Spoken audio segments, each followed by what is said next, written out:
ফয়সাল, বর্জ্য অপসারণ কার্যক্রম কেমন চলছে, পরিবেশ নিয়ে কি বলছেন স্থানীয়রা?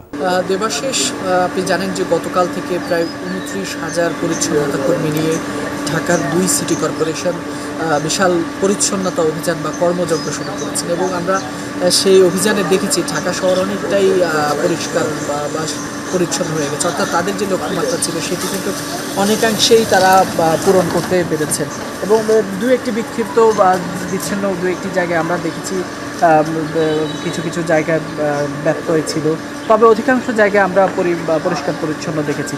তবে আজকে আমি এসেছি রাজধানীর সিটি কর্পোরেশনের অন্তর্ভুক্ত যে সকল নতুন ওয়ার্ডগুলো রয়েছে, অর্থাৎ দক্ষিণ খান, উত্তর খানের যে এলাকাটি রয়েছে সেখানে আসার পর আমি বেশ কয়েকটি এলাকা ঘুরেছি এবং এখানকার যারা বাসিন্দা রয়েছেন তাদের সাথে কথা বলেছি। তারা বলছেন যে সিটি কর্পোরেশনের যে নির্ধারিত পরিচ্ছন্নতা কর্মীরা রয়েছে তারা কোরবানির পরপরই মূলত এই সকল এলাকার যে সকল বর্জ্য ছিল সেগুলো তারা নিয়ে গেছেন। এখানে একজন এই এলাকার বাসিন্দা রয়েছেন, একটু কথা বলবো আপনার কাছে। আপনাদের কোরবানির বর্জ্যগুলো কি নিয়েছে সিটি কর্পোরেশন? সব রয়ে গেছে।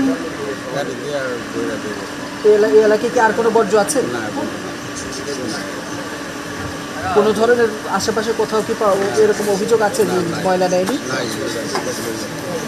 দেবাশিস, যেমনটি শুনছেন এখানে একজন প্রবীণ বাসিন্দা রয়েছে, তিনি যেমনটি জানাচ্ছেন যে আশপাশের সকল এলাকা থেকে সিটি কর্পোরেশনের লোকজন এসে সেসব বর্জ্যগুলো নিয়ে গেছে। তবে আমরা এখনও পর্যন্ত কোথাও অভিযোগ পাইনি যে সিটি কর্পোরেশন থেকে ময়লা নেয়নি কিংবা অন্য কোনো ধরনের অনিয়ম। বলা যায় যে মোটামুটি এই এলাকার কার্যক্রম, পরিচ্ছন্নতা কার্যক্রম ভালোভাবে চলছে। ধন্যবাদ ফয়সাল যুক্ত হবার জন্য।